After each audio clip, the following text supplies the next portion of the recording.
It's the No Condom Podcast. Maloney and Eddie G. You don't know. You don't know. Yo, I know. Yeah. We're gonna get into the art of trolling. Alright, fine. The art of trolling. Trolling is the greatest thing ever done humanly possible on the planet since the internet has been made public. I debate that. Alright, well, I'm just going to go cry in the bathroom then. Okay, me saying I just debate that, it's just the only reason I said that is to troll what you just said. I actually agree with you.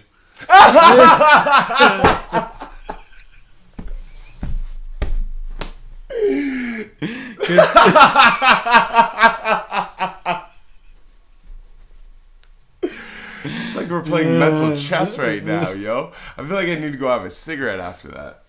I do, actually. So, what are we talking about here? Trolling, the art of trolling, and how amazing trolling is. Is it not one of the greatest things? Like, fucking... Trolling? Do you know what's funny? Before I started dating my girl, earlier in the year, at the beginning of the year, it was my New Year's resolution. I made publicly on Facebook. And it was to be the greatest troll I could be of 2017. And you've had some great posts, like some great, like ones where like you're like, most people will be like, "What the fuck is he talking about?" And like somebody will comment like, "What are you talking about?" And then you troll them even harder and confuse them even more.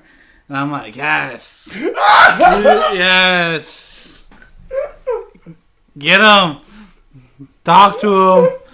Talk to him. Yo, I'm glad you catch the trolling. Because usually the trolling is a pretty popular subject because people get offended by it, right? Or they feel away. I have great moments. I think I have great moments, but I don't think I'm an overall great troll. I think I have great trolling moments. Do you think I'm a good troll?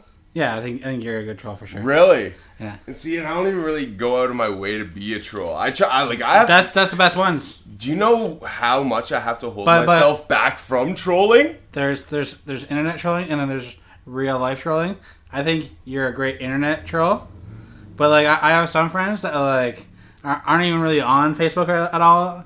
But they're like, real life trolling. Like I'll just say something and then they'll just like flip it on me so quick. But then like it's so funny of the way they put it. Like you can't say anything back. Like you're like, wow, you just real life trolled me. Like real life troll, yeah, and that's a whole different game. I think I'm actually better at real life trolling than internet trolling. Than internet trolling. Because I think like sometimes with the internet, I kind of like I don't want to go too far on people because everybody sees it. But like, and that's the funny thing. I think it's hilarious. You think I'm a good internet troll, and that's an honor to me actually, because I feel like I have to hold back so much. Do you see my R.I.P. Garth Brooks post? Boom,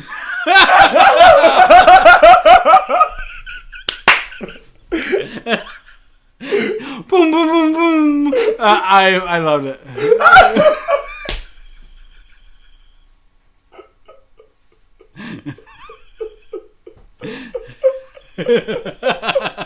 Do you know one guy how upset he got? He messaged, he's like, "Yeah, I see. I just searched it on Google, and this post was the only thing that came up. Fucking stupid."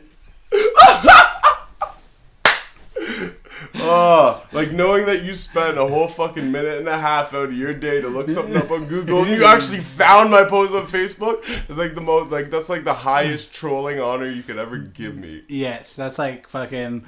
That's like a troll diploma right there. The troll plot, but when you can get somebody in real life, like. Yo, real life trolls are vicious too. Like those motherfuckers that piss you off. It's some of the greatest feelings, like when you do it to people. Oh yeah, when you get a good real life troll. Oh man, and they always happen like unexpectedly too. You know what I mean? You just never know. Like it's just like somebody says something and it triggers something. Like you're like, boom! Like they're like, whoa. Yo, the art of trolling is great. Like. If I had one wish in this world, it would be that everybody pays the toll to me. You know what I'm saying? Only people our age will understand that. But that is a status. That's a status right there. That's great internet trolling. If you just type that, My life goal is that everybody pays the toll to me. Yeah. I feel like that should be your status. Like, you should just write that. I should just make that post right now. Yeah. Yo, No Condom Podcast. You're getting an exclusive look, even though the post will be made by the time you hear this. You're witnessing with me as I make what could possibly be my worst or my best trolling status of all time. And like, we also want to hear from you, so we post up links for things. Troll us. I personally, if I can see it, a lot of times like, I have a lot of trolling friends, so I can like spot out a troll like quick. And like tell if somebody's serious or they're trolling. But please, in our comments, please troll us. Like, we will troll you back. We will troll you back. And hopefully we can get some people that don't get that we're trolling and comment in there and like make it a big we'll make it a troll session. A troll session. And speaking of trolling, how do you feel about Button dropping the mic on fucking Migos? There's a real life troll. Yo, Button is definitely like a real life troll for sure. Yo, like, Button, I respect Button's trolling abilities. Did you ever see the thing in Complex when that Tony guy was taking a picture with Karuche, and Button was sitting there with his camera like filming the whole thing like from the side, just being a creep, like he just troll on him.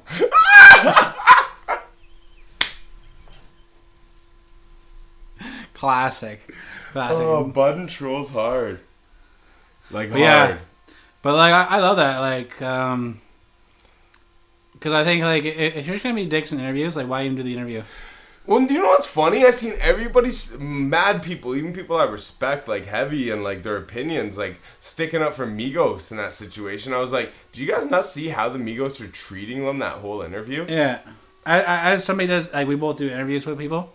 And that's why we'll never have guests on this show. Yeah. Well, we might have guests if it's like fucking, J-Lo or somebody, but. You're all Andrew Schultz and Charlemagne. You want to sniff the booty off the chair after it leaves. Actually, for the longest time, J-Lo was my, like, my main, but, like, mine's like Christina Aguilera. I almost have to switch to, like, Ashanti. Like, do you follow her on Instagram? No, but Ashanti, like, in her prime was, like. She hasn't changed. I can't lie. Like, I used to, like, come home from school and like jerk off secretly in my parents' basement when Foolish came on. She aged like wine. She's aged like wine. I'm sorry, Mom and Dad, if you ever listen to this podcast, but I definitely busted nuts. I definitely Shanti's Foolish in your guys' basement. I remember like 13-year-old boy. I remember what the one was the source cover with her on there, and she was like fucking that bikini. I definitely thought of that picture multiple times as I jerked off, like with no condom. Oh, definitely. Like, if you jerk off with a condom, I'm pretty sure you're gay. Unfriend me right now. Actually, I take back the gay thing. People will take that offensively. Yeah, but like definitely unfriend us. Definitely unfriend, and like, unlike the page or however you got a hold of it. Yeah, if you jerk off with a condom, I think you actually just need to get like your whole penis removed. Yeah, that's you need to go Chaz Bono and just like there's no. You're like the kind of guy who prefers a blowjob with a condom because you're too scared of saliva on his dick. Like, I don't know. Yeah, like I'd probably rather catch AIDS than the blowjob with a condom. Like, who wants that? Like, that's what I'm saying. I'd rather just take the chance and get whatever you're scared of getting. Yeah, definitely. Like what's the worst mouth disease you could possibly have? Fucking gingivitis. All right, if my dick catches gingivitis, then so be it. I'm glad I got head without a condom. Yeah, if you just leave a little plaque on there, it's not a big deal. Plaque would be like great. Like I want plaques on my walls, why don't I want teeth plaque on my dick? Exactly. Right? Exactly. Fuck. That's living it up. So like, yeah, we were talking about the Migos thing. Like, I really don't care about that. And then, like, I think Button was dope for doing that. Button was dope for doing that. That's what I'm saying. But like, leading into this, what we were just talking about, condoms and no condoms. We can go right into that. Yeah, let's go into that. I was going to go something else, but let's go condom or no condom. Yeah. if I'm just picking like the girl up from like Brendo's or something like that, like I'm wearing the condom. Really? I'm wearing the condom, yeah. Alright. I mean, like, that's cool. We're kind of being like, I'm kind of being a hypocrite having the No Condom podcast, but like if that's my girl, like, there's like after like a very short period of time, we're not wearing the condom, like. Alright. But like starting, if I don't really know like what's going on, I'm just I'm being introduced to the pussy, then I want a condom. Good on you. Good on you. You're like, this case is not the same case. Like, do you know what actually I loved most about the podcast name when I sent it to you? Because you're like, this isn't my life. That sounds so bad. You made that sound as like bad as it could possibly sound, but like without being wrong. Facto. Facto. Yeah, I wear the condoms if the girl insists. Yeah. If she wants to wear a condom, like me to wear a condom, then I do. Yeah. That's the only time. But you're like, definitely no to condom any other time. Put it this way, I don't carry condoms around with me. Right. You got like 40 lighters in your backpack, but not one condom. Maybe. I don't think so. No, you know what though? Actually, you're right. I did used to have condoms in here. I just don't think. Oh, you know, no. Those are hockey cards. No, I don't have condoms in my backpack. Do you use the hockey cards to pick them up? You're like, yo, babe, check out these hockey cards. Only when me and R. Kelly are chilling. Oh yeah, for sure. Yo, R. Kelly's the man. Not really. Well, with that being said, so R. Kelly. Ha! R. Kelly's sex cult. R. Kelly's a closet getting exposed. Yeah, he's no longer in the closet. Like he came out of the closet, but he told the girls to stay in there. You stay here and look at the floor. Yeah, and like I don't know what I think about that. Because I'm a large believer that Michael Jackson was innocent. Yeah, it's almost like there's so many things that come up, but then like, do these things come up because of the past? Like, and that's the thing. But you know what? You don't really know. Like, but then like really like the girl said that she's fine. She's fine. You've seen her video, right? Yeah. He's not doing anything illegal. No. He's not doing anything illegal. He may be a controlling boyfriend with numerous girlfriends. Yeah. You know what I mean? But like, there's plenty controlling husbands around, and like, you don't put them on blast. It's kind of like he's on his pimp shit, like fucking. Well, he definitely objectifies women. Like, don't get me wrong. I don't think his lifestyle should be like promoted or that it's healthy or that it's like, I'm not saying like as he has a lot of influence and he has a lot of money. He's on his pimp shit. I'm not saying that in like necessarily I know. Way. Yeah. I'm not saying that in a really good way. I'm saying like that's literally like kind of like a pimp. That's how the pimps work. Like, yeah, he calls all his girls babies and they have to call him daddy. Yeah, and apparently. like I heard like in that pimp culture, it's like if another guy walks in the room, they gotta look at the floor. And they're not allowed to talk to the guy or even look at him. They gotta look at the floor. And that's fucked up. Like, yeah. Imagine like every single time when somebody else comes in the room, you just gotta look at the floor. Like, you can't talk. Like, I'd be like, nah, fam. That's not for me. Like, R. Kelly can pimp me. My name's Kelly. You looking for guy pimp? You looking for guys to pimp out? You can only pimp me out to women though. You know, like when you do shows, R. Kelly, holla at me. You know when you do shows and you got all those like 40-year-old cougars and stuff who are like screaming for you and you're not interested because you're sitting there thinking about their daughters, like what kind of daughters they got at home that you could be pimping. Well, you can pimp me to these cougars. You know what I'm saying? Be like, yo, all you ladies come backstage. I got sign some me love up for too. you. Yeah, you know sign what me I mean? up too. Yo, Like, R. Kelly. I like cougars. Yeah, this could be a lucrative business, R. Kelly. All right. You need to get on this. You're losing money right now. You're losing money. Those cougars are just getting in your way. Yeah, man. Scoop them all out. So then after the show, you just got an audience full of teenage girls, and then you can take your picking. Right, depends on what state you're in. You gotta check their IDs because you don't want to end up in the... Yeah, exactly. Yeah, because apparently in Georgia the limit's like 18, so he has an 18-year-old that lives there, and then in the other place, everywhere that he goes, like he finds like the lowest, and that's like the girlfriend he has in that closet. Yeah, he probably has that. He's so rich, he probably has a fucking house in every state and has a girl in every closet. In a closet in each room.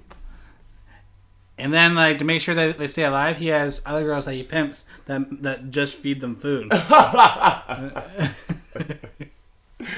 yeah, to not be like disrespectful on it though. Like, I believe he's doing what he's doing. I just don't know if parents are taking a long measure. Like, I don't disagree that he's probably a controlling boyfriend with numerous girlfriends. Definitely. And that they probably do have to obey to him sexually and all this stuff. But the thing is, if he's not forcing them with force, and he's only forcing them with like money and his influence of who he is as R. Kelly, and that's enough to make these girls want to live that life. Yeah. And at the same time, I almost say it's kind of on them. Like, it's definitely on them in that case. Like, and if they have cell phones that they're quote unquote not allowed to contact anybody from, it's like, girl, if you're really in trouble, call 911. Right, exactly. You know what I mean? Like, so I don't know. And like, I don't know. Yeah, it's hard to say, but definitely like his music is timeless. Like, he has classic music that's phenomenal. Yeah, and I can't lie, when I read the article, I was pretty disgusted. Like, it sounds pretty fucked up. Yeah. Because, like, don't get me wrong, I'm not condoning fucking controlling boyfriends or husbands or like that mental psychotic shit you pull on people. But at the end of the day, like, if he's not posing an imminent physical threat, which I have not heard any evidence of yet that he has been, then I mean, like, they're kind of doing it on their own will. And like that girl to come out and do that video too, I mean, the fact that she wouldn't air out where she was located or how many people lived with her, though, that was suspicious. Yeah. So, I don't know. Either way, I think R. Kelly's definitely, like, fucked up. And I definitely don't agree with what he's doing. But at the same time, if these girls aren't being shackled down and forced to live there, then I feel like, leave. Right. There's a front door you can walk out. Right. Unless there's people there with guns holding you there. Like, I don't, Exactly. It's almost like what a lot of like pimps do. They play to like the women's like insecurities. Yeah. You know what? I think you said it perfect in the beginning of this whole segment. Like, R. Kelly is on his pimp shit. Yeah. That's exactly. I'm not putting that in a good way. No. This is crazy. I don't know what year we're in. OJ's getting out of jail. Thoughts? We're back in 94, 95, 90, whatever year that was. Well, he's getting out just in time for the release of the new Bronco. Right? Yeah, I bet you, like, it's, like, custom for OJ. Like, they got a custom one for OJ. I wonder if, like, Jay-Z, because he always goes with the second businesses, if, like, the people who run this world are just, like, really mad at him. So they're like, yo, we're letting OJ out on this motherfucker. Yeah, it's like the Illuminati is finally catching on that, like, Jay-Z's not fucking with the Illuminati. He's fucking with the underdogs. Yeah, he came back to us. So, like, they're like, yo, okay, you want to fuck us over? We're going to let out OJ. Woo! Yo. But, it's pretty crazy. I think Jay-Z's next music video, he should be in a fucking Bronco.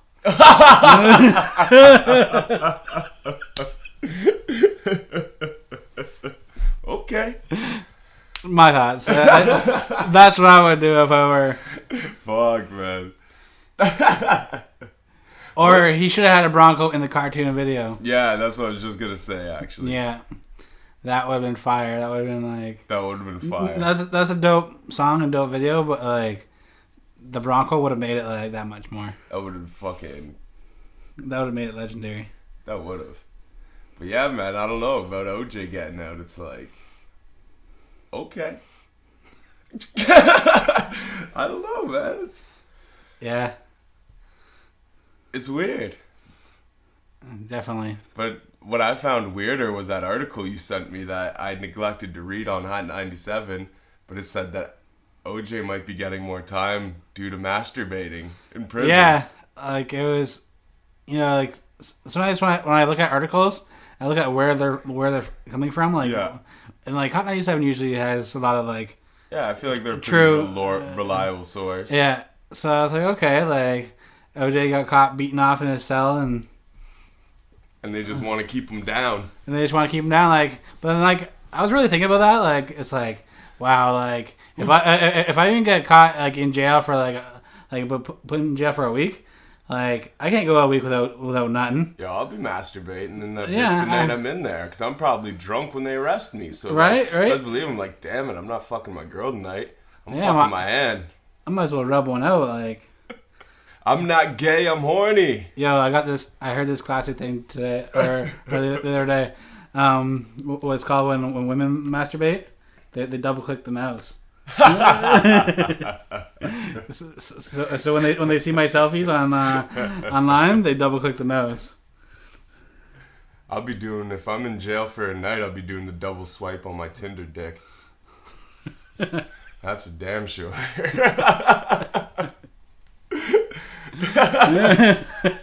But like, yeah, man, I don't know. That's crazy that OJ is getting out, but like, I guess like, the law is the law. Okay, speaking of this, let's go on to the Jay-Z album. Jay-Z's album is dope. It's the only thing I've listened to since it came out. It is fire. I think the story of OJ might be the best song of the year so far. Because I was thinking Kendrick's, like, I still like Kendrick's album better. Yeah. I'd put his as the best album so far, but I'd put Story of OJ as the best song. Yeah, so far. And actually, speaking of Kendrick, that's something else I'll bring up as well. I read a really interesting article about it yesterday. But yeah, man, I don't know. I think the album's the best hip hop album of the year so far out of everything that like I've taken in. Oh, Jay's? Jay-Z's, yeah. Oh, yeah, like, Jay-Z. I haven't taken in the damn album front to back yet. I just heard like portions of it, but to be honest, anything that wasn't one of the singles. Like, I didn't check all the songs, but I had a couple songs suggested to me, and I checked them, and I wasn't really feeling them. Yeah. There was, like the singles I felt like were the strongest songs, but, I mean, I haven't listened to the album front to back yet, so I'm not a fair judge of that. But Jay's album is one of the nicest... It's one of the nicest Jay-Z albums in years. Even if we can't call it album of the year yet, like, it's one of the best Jay-Z albums since, like, maybe even the Black Album, I think. I agree with that, definitely. Like, and not to say that the albums in between didn't have songs that are, like, maybe better than some of the songs on 44.4, right? Yeah. But it's just that, like, or 444, blah, blah, blah. But it's, just the consistency of it. You know what I mean? The album is consistent. It's short and sweet, but it's dope front to back. Yeah. And, like, Jay-Z hasn't put out a front to back dope album, I feel like, since, like, the Black Album. I almost felt that with the whole Jay's almost, like, a big portion of his career. I think I agree. A Reasonable Doubt you can listen to like the whole way through. Volume 1, you have a few songs you have to skip, like the fucking I Know What Girls Like. But like after that, like those bulk albums until the Black Album, I find like I didn't want to listen all the way through. Blueprint was an all the way through album. I didn't feel that about Blueprint. I don't even get why people say it's like one of Jay-Z's like. I definitely... What? Really? Yeah. What? I'd put like... It's better than the Black Album. No way. Oh, no yeah. way. Oh, yeah. No way. The Black Album is way better than the Blueprint. I even put like Volume 2 over the Blueprint too. No. Over the Blueprint 2, I would. No, I mean over... No, Blueprint's fire. The Ruler's Back and... Renegade. No, Renegade's last.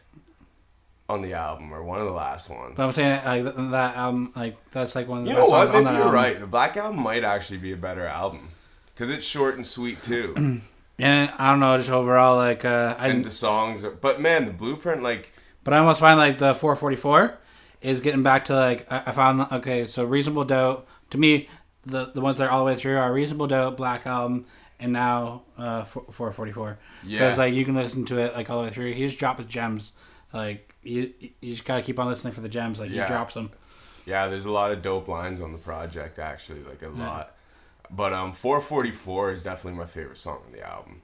And I know it's not like the most lyrical or whatever, but like I just love like you never really heard Jay-Z get that like personally emotional. And like the closest you get is like when he used to talk about his dad and shit, you know what I mean? But even like that, like you never hear him talk about like I like Family Feud as well. I kind of Family Feud is good too. It's kind of the same kind of topics, but on different kind of angle. Yeah.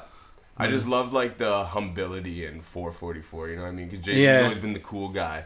Definitely. So like for him to just like be talking about things and so rawly and just like say like in the one verse he literally says I apologize like 7 times. Yeah. He admits to crying.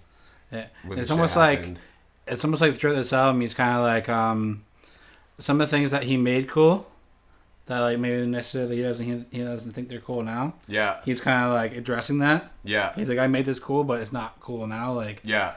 Like back in like the early 2000s, I can definitely, I don't know if there's a video of it, but like I can definitely see Jay-Z holding money to his ear. Right in the early 2000s, like I don't know if he's ever done that, but I could see him doing. Yeah, you could see him doing that back then, but now like. But and like the thing with Jay too, like he grows up his whole career, right? And that's always evident in his music. Like he used to talk about rolling the Lexus, then the Lexus became the Maybach, and like he's always stayed very like kind of like true to the game he's been on. So at the same time, I don't know if he'd be a money to the ear guy, you know what I mean? I don't know, but either way, the album is fucking dope. And front to back, it's dope. The Story of OJ is probably my second favorite song. 444 is probably my favorite. The Story of OJ is probably my favorite song. Bam's probably my third. Kill Jay-Z is probably my fourth. I'd put Family Feud in there before. Maybe Family Feud and Kill Jay-Z are in the same rank to me. And then the other songs are good, like Smile and stuff, but they're not like... Smile's alright. Yeah, like they're not my favorites. Like I can put that album on but it wasn't skippable. It was like exactly. Like when you're going through, you're like, okay, okay. No, yeah, man, the album's dope though. But definitely, I don't know. I think it's crazy you don't like Blueprint like that. Yeah, I'm not. Blueprint is dope. I don't know. Like you got Rulers Back, then it goes the Nas diss Takeover, then you got Izzo. Takeover? And you got Girls, then you got fucking... So I wasn't even really big on Takeover. Takeover grew on me over the years. I don't know, like... I don't get the people who think Takeover is better than Ether. See, like I was listening to like things when the Remy and Nicki thing, I heard people in interviews saying Takeover was better. And I was like, did I miss something from back then? Yeah. So I went back and listened to it, and I was like, it sucks. It sucks now that like his best verse was on there was against Prodigy. Yeah.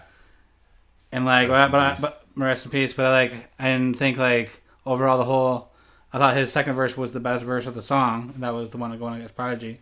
But I thought like his stuff against Nas was like, yeah.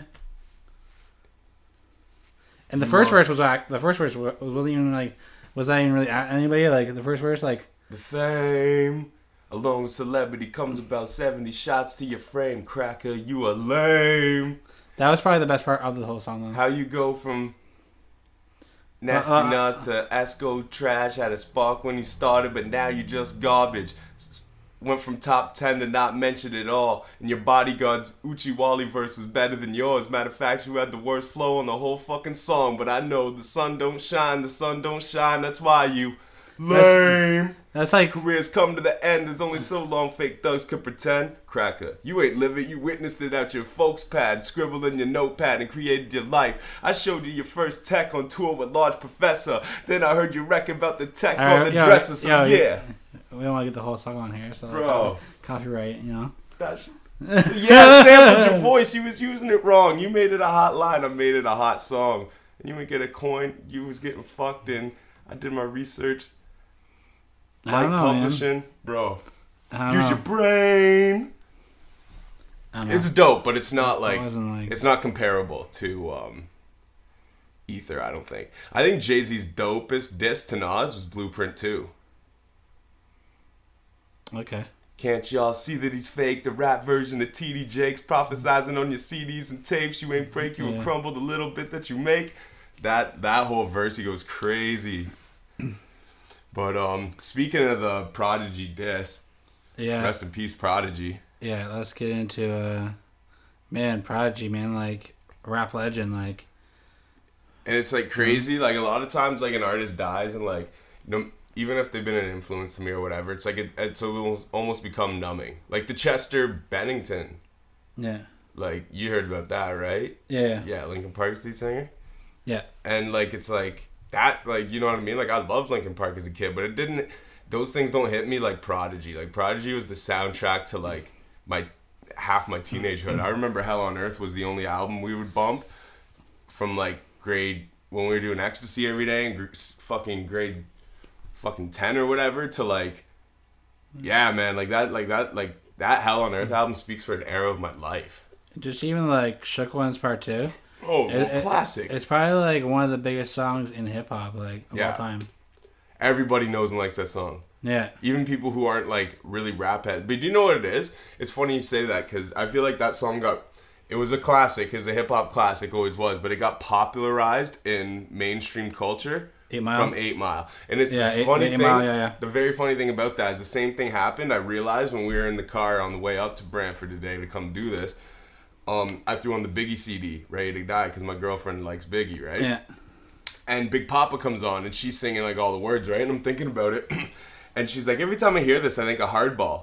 And I was like, and I said like the one meme that's on the internet, like only kids of today will never understand how 90s kids cried when G-Baby got shot.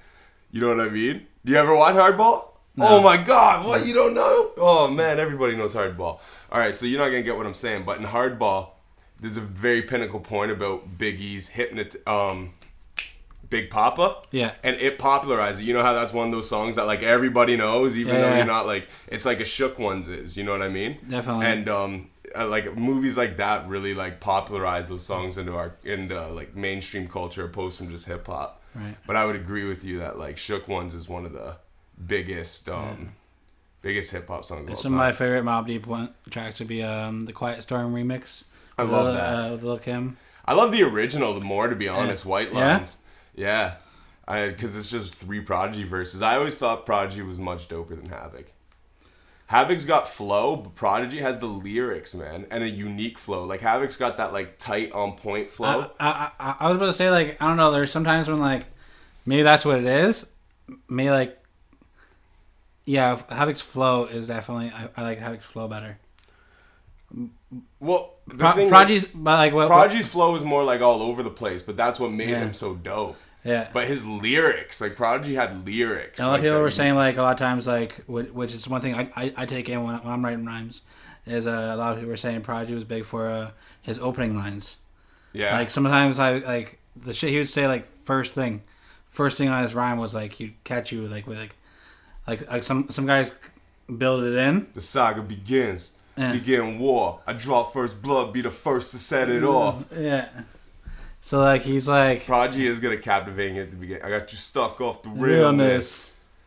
Yeah. There's a war going on outside. No man is safe. See, like Prodigy is an ill writer. You know what I mean? Yeah, definitely. And like, and that's a big thing in like, like I heard in different interviews. Like I remember Dre saying in an interview like, if I don't like it within the first like, couple seconds, I'm turning it off. Like.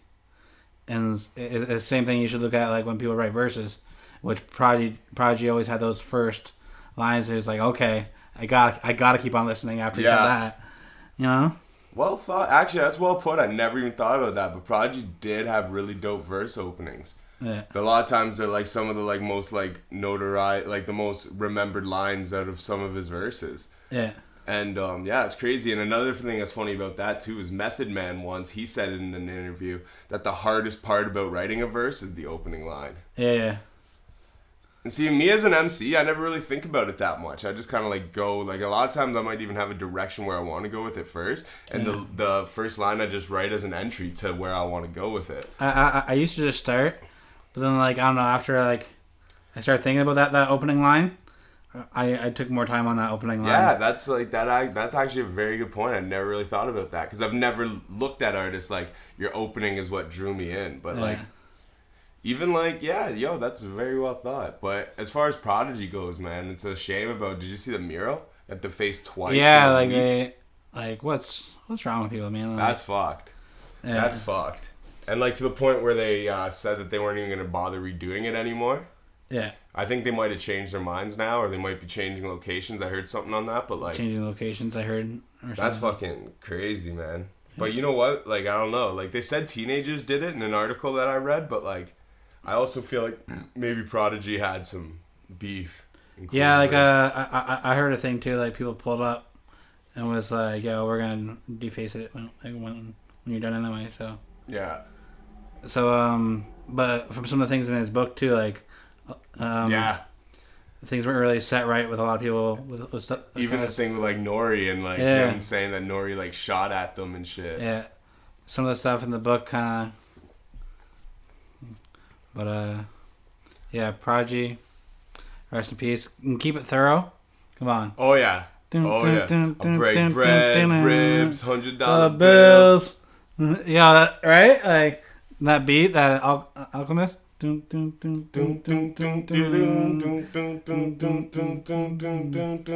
Classic.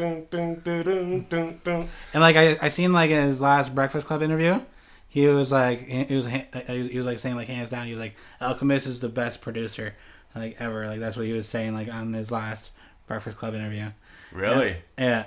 And like Alchemist is like super dope. He's dope, but he has. I wouldn't say he has points where he's very like off too. Yeah. Like, I would almost call Havoc a better producer than Alchemist. Yeah. Because the other thing about Alchemist it's close. It's close though. It's close.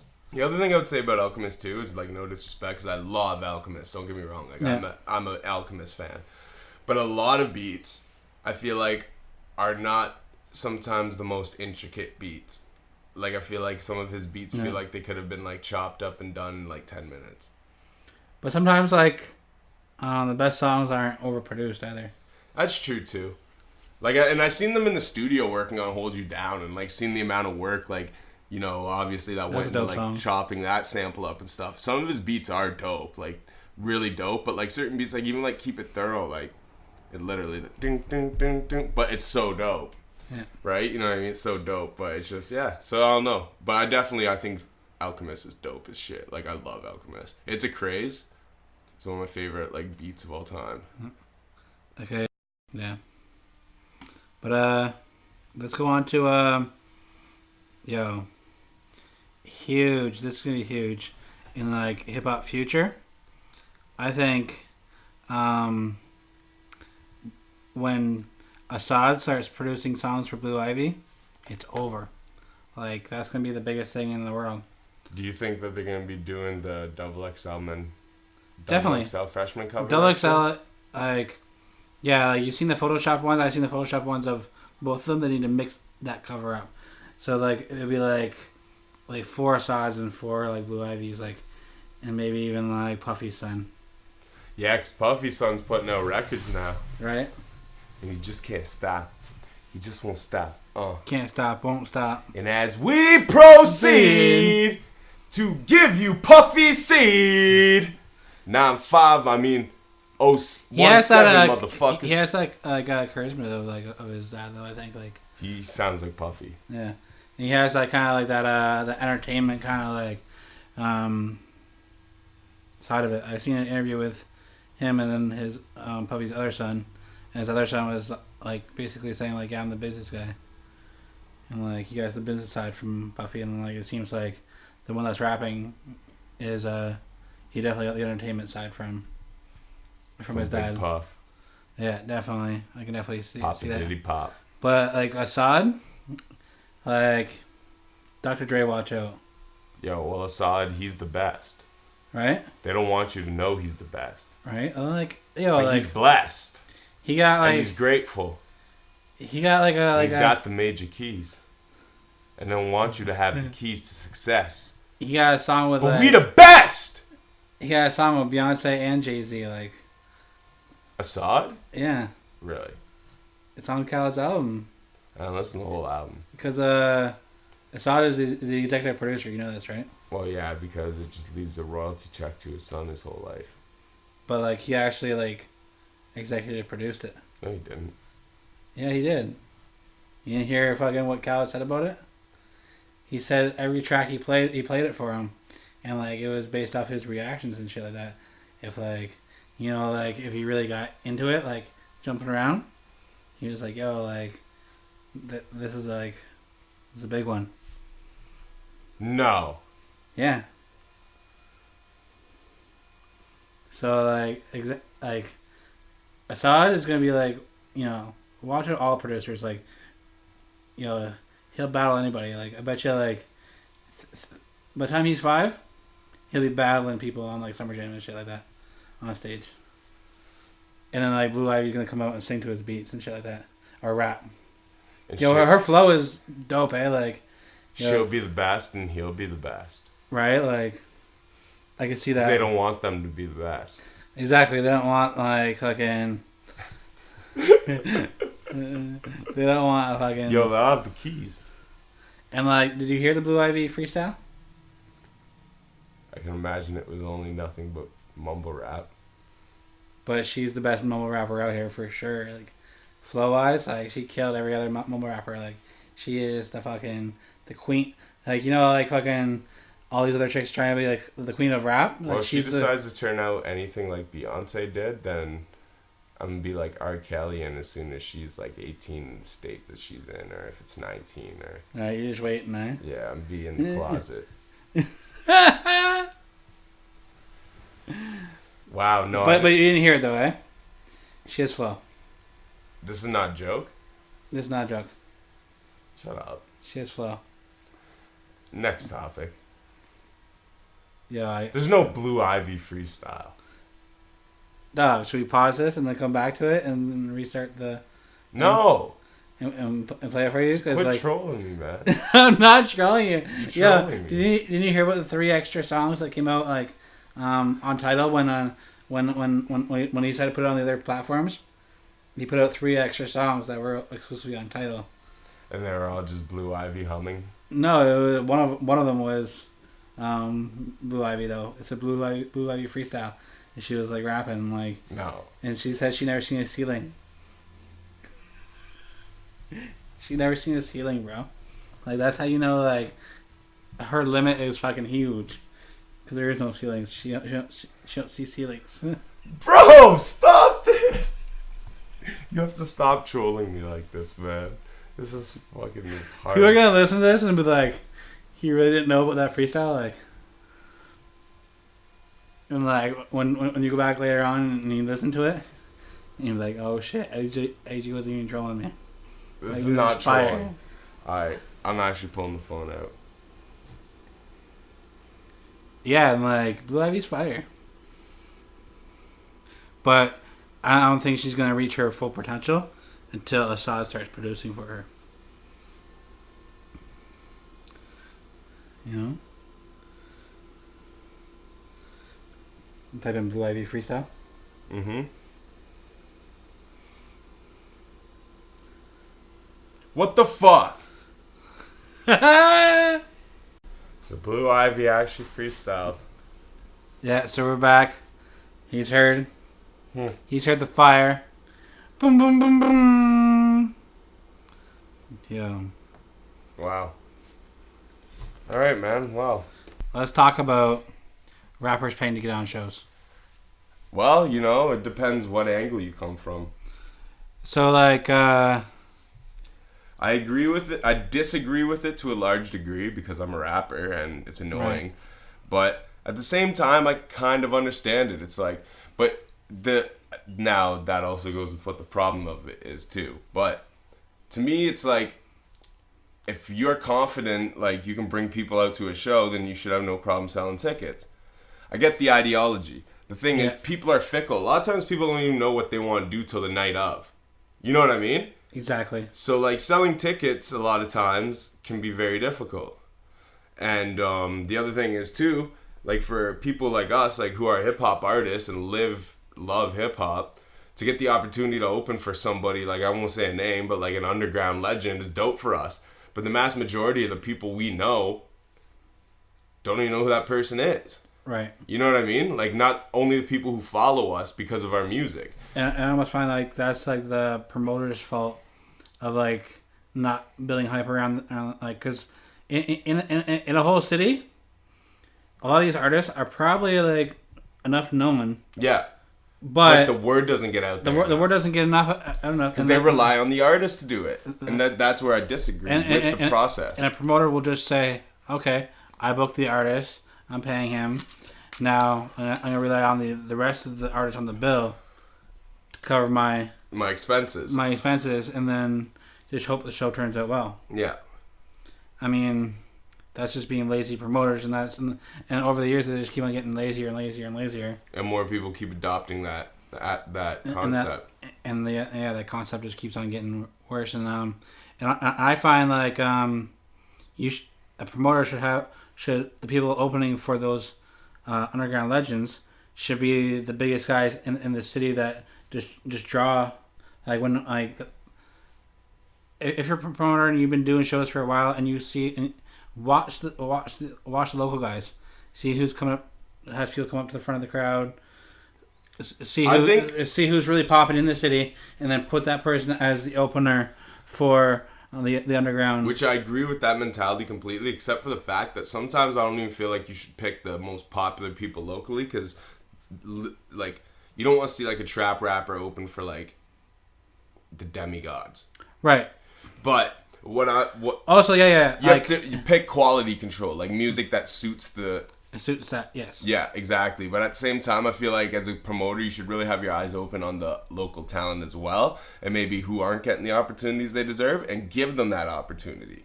Well, like, I feel like you need to balance it. I feel like you need to make like the first guy of the night. You know what I mean? Like, a relatively unknown guy, give him an opportunity. He'll have people come out because he's not that well known, and he hasn't done that many shows or whatever, right? But he's early shows for him, yeah. And like people are interested in, because like he's opening for somebody. And a lot of times, your first, a lot of rappers should take this in. A lot of artists should take this in. The first time, like when people hear you, everybody that's like mostly knowing you throughout your life is probably gonna check that original thing. Yeah, and then your buzz slowly dies down. Until you regain it professionally. So I would say if you're just starting out. I can't do it because like I didn't do this, and I didn't do this, but I learned this later on, and I've seen it with other artists. Wait till you got something that you feel is dope, and then jump out and say, okay, I'm doing this. Yeah, because a lot of us jumped just right into it, right, and got a lot of love, and then we didn't know that though. Like obviously, like same thing. Yeah, you know, put out your first shit, right? Like get it out there. Let's get the ball rolling. But yeah, knowing this now, you can put more work into that initial release and then put it out properly. Yeah, and then those people will stick with you longer because they liked the initial thing. Yeah. Sometimes like if your initial thing wasn't that good, but then right after that you start getting really good, people are still gonna judge you off that. That wasn't so good. That like. Some people at my work still say like "Liquids" is my best song. I feel like punching them in the face like.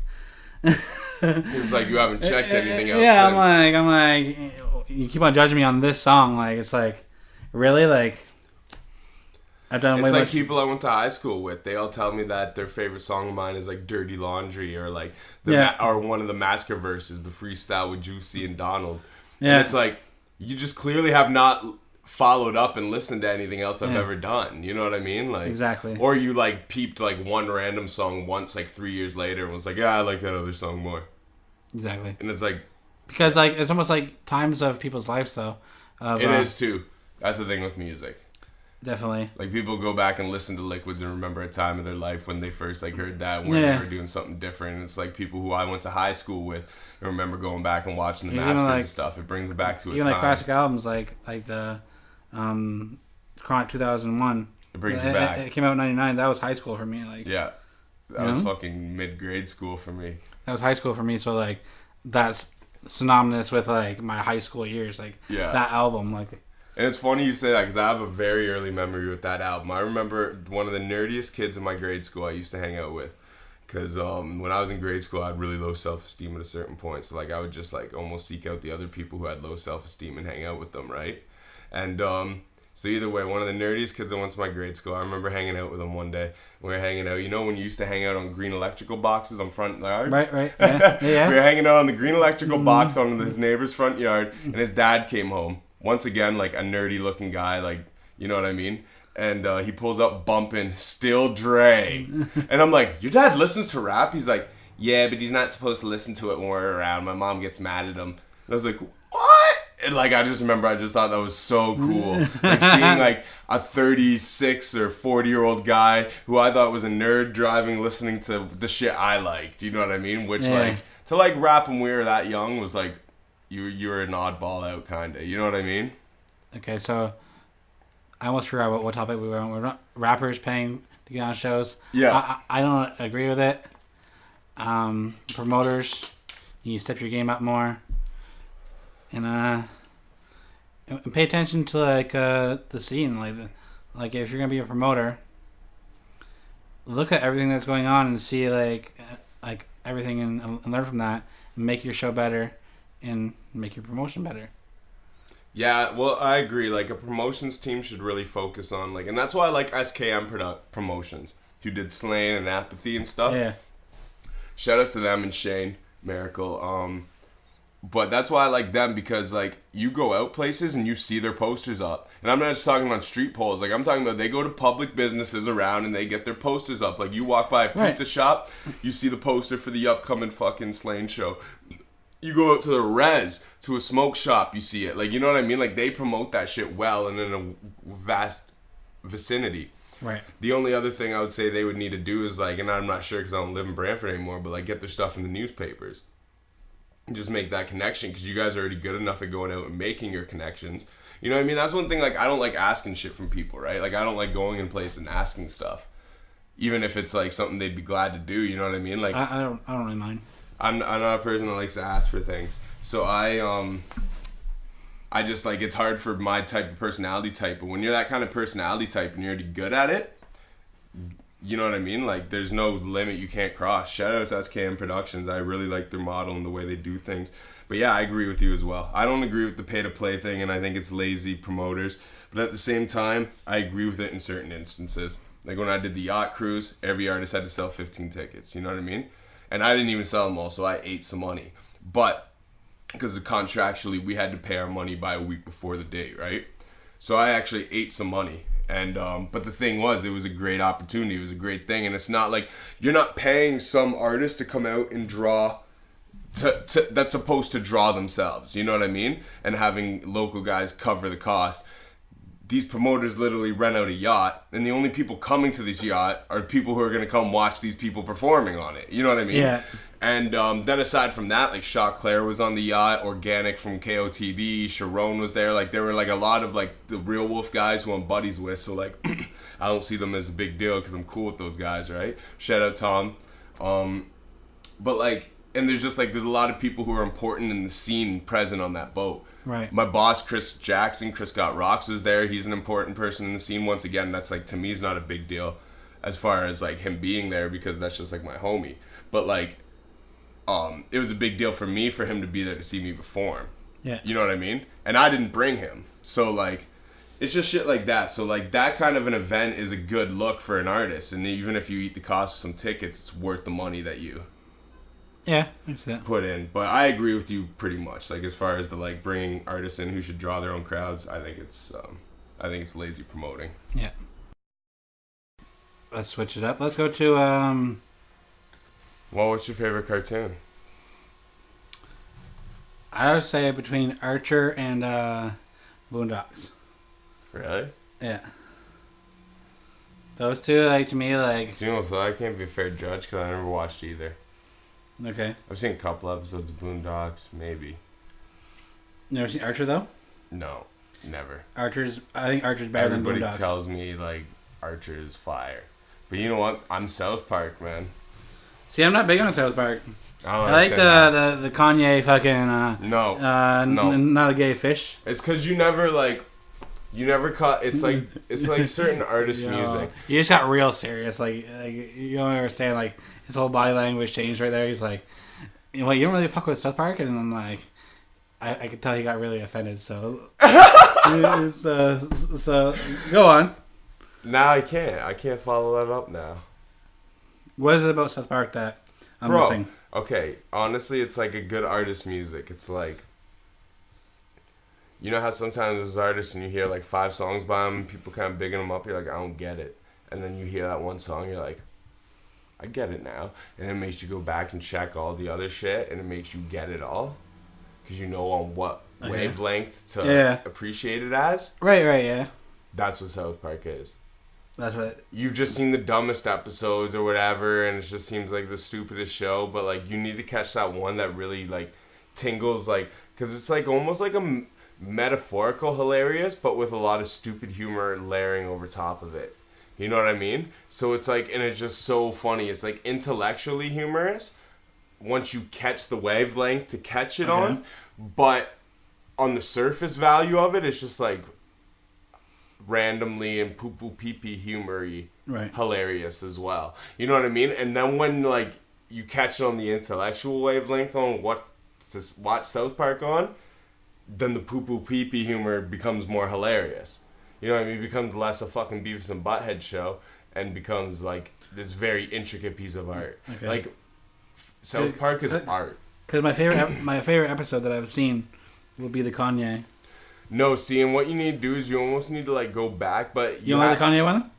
It's good. The Gay Fish. Yeah. It's hilarious. Yeah, it's classic. Like South Park is hilarious because every episode they make it within the week in which it airs every time, right? Okay. So South Park is like a weekly done show as to where most shows do a season and present you season. Yeah. They do it, and if you actually follow South Park while it's playing on TV, it is to the point of like what's going on in the world. Okay. And it's cartoons that are so like when the Gay Fish thing happened, like that was all like it was lined up with Kanye snatching the mic, I think, from Taylor Swift. I think it came out the week after. You know what I mean? But like South Park is very like on the times. Okay. But like the other funny thing about it is like, you know how like The Simpsons, like certain characters develop a little bit, but they pretty much remain the same characters the whole fucking run.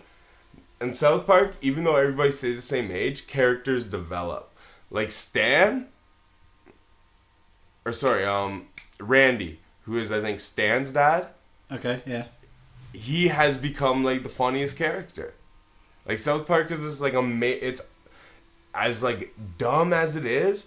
Every episode ends with a conscious message of something that's what's like wrong in the world or what's going on, like something that needs to be like. There's a conscious message to almost every episode, but it's all disguised in the ridiculousness of reality, and that's what makes South Park so great. See, I find with like a lot of shows. Sometimes like you identify with like one character on some things, or maybe like one or two characters.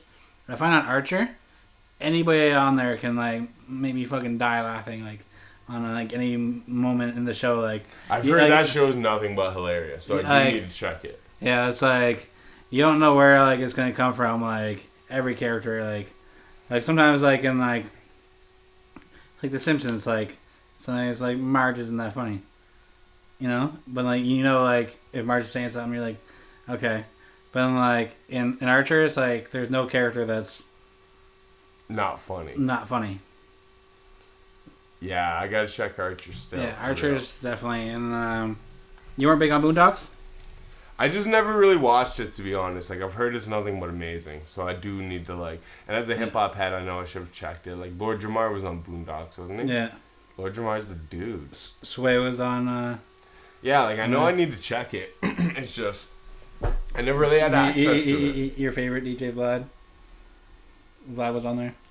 Yeah, Vlad, I like a lot. I really respect what he's done, but there are things I disagree with Vlad.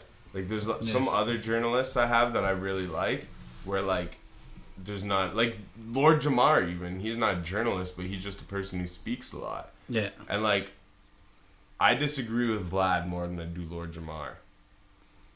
but I love Vlad for the platform in which it's given Lord Jamar and like the conversations that have been had on that show. And Vlad has done many amazing things, but the more he involves himself in his interviews, the more I disagree with him. Exactly. When he was just more doing interviews about artists, when his program was better. Exactly, yeah. I actually unsubscribed because I've seen so many videos I didn't like. So, which celebrities do we feel that would give the best head? I think Chloe is definitely one. Out of all the Kardashians, she has to be the best head giver. Out of all of them. Out of the whole Kardashian Jenner I feel like clan. Snooki would give good head. Snooki? Yeah. I think all the Spice Girls give good head. I feel like I would.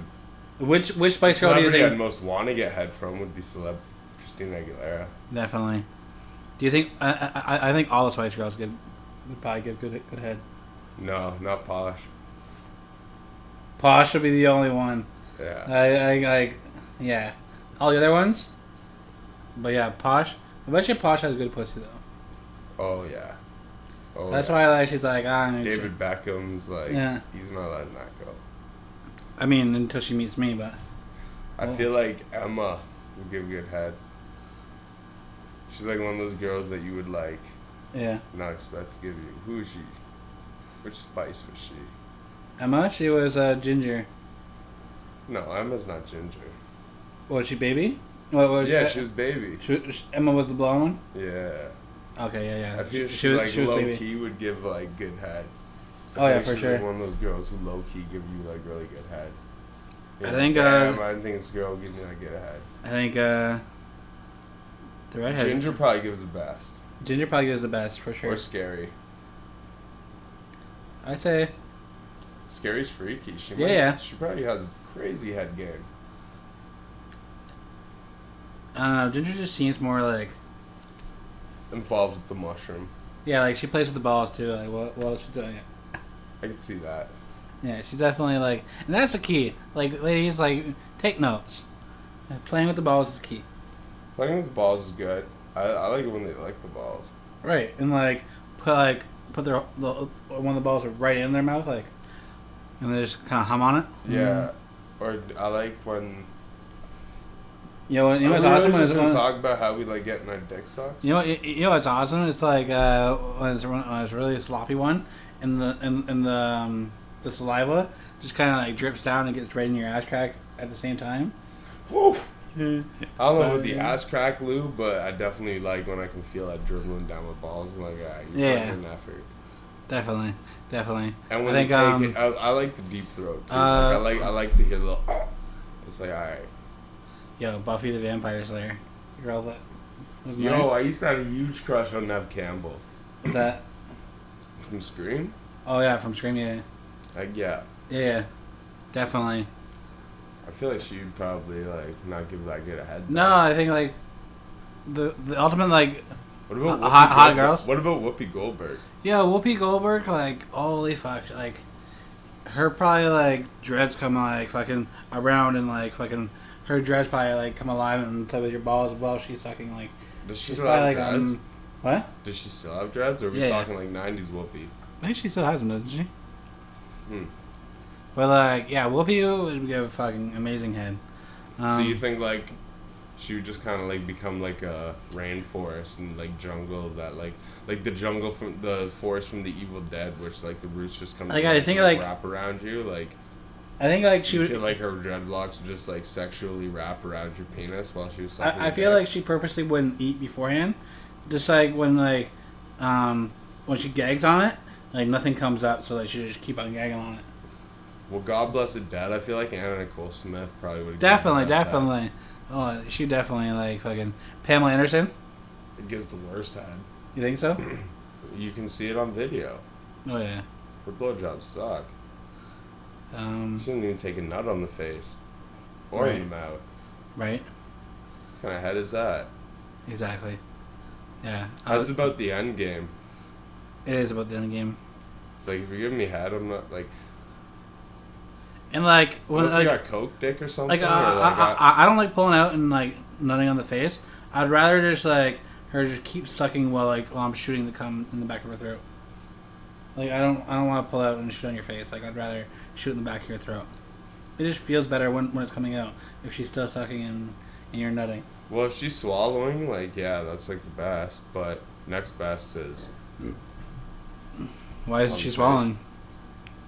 Huh? Why isn't she swallowing? Like, what are you doing with that girl? If she's not swallowing. I've actually said that before. In debates I've had with women about sucking dick. Like, yeah. Like, what do you do? Like, not girls I'm, like, seeing, but, like, girls I'm friends with. And it's like, they Yeah, tell me, and I'm like, honestly, like... Yeah, I wouldn't even want to if go... you're not swallowing, it's not even really worth the head. Right. Or you at least, like, if it's on the face or something. So I think, like the main, like, people look at it as, like, super hot girls, like, Beyonce probably gives horrible head. Yeah. And That's why I feel like Rihanna doesn't give good head. She likes a dude who can eat the fuck out of her pussy. I think she's more freaky, though, than... Yeah, but, like, she probably likes, like, still being the one who comes all the time. I find, like, She's, like, not just gonna suck your load out of you and then so you're done. She's, like, the type of girl who suck you off to get you hired. Right. And then she, like, rammed me. Yeah. Okay. I feel like... Like, J-Lo doesn't give good head, I don't think. No. You know. No. I feel like... We were talking about Ashanti. Even though, like, in my head... You love Ashanti. Like, I want to you think... would snuff... If Ashanti came in as a guest on the show, you would sniff her chair after she left. Definitely, for sure. I would ask if she could rub her pussy and let me smell her finger. That'd be one of the questions in the interview. Clever. Right? Clever. Well, it's like, I'm going to try that on another interview. I'm trying on my girl tonight. So, hey, just be out places and be like, hey, can you just, like, reach in your pants and do this? I just want to smell your fingers. Yeah. Mine smell like swass. So can I just smell yours, please? Right. Or, put like... pussy on my nose. You can exchange. She smells your fingers. It's how jockstrap smells.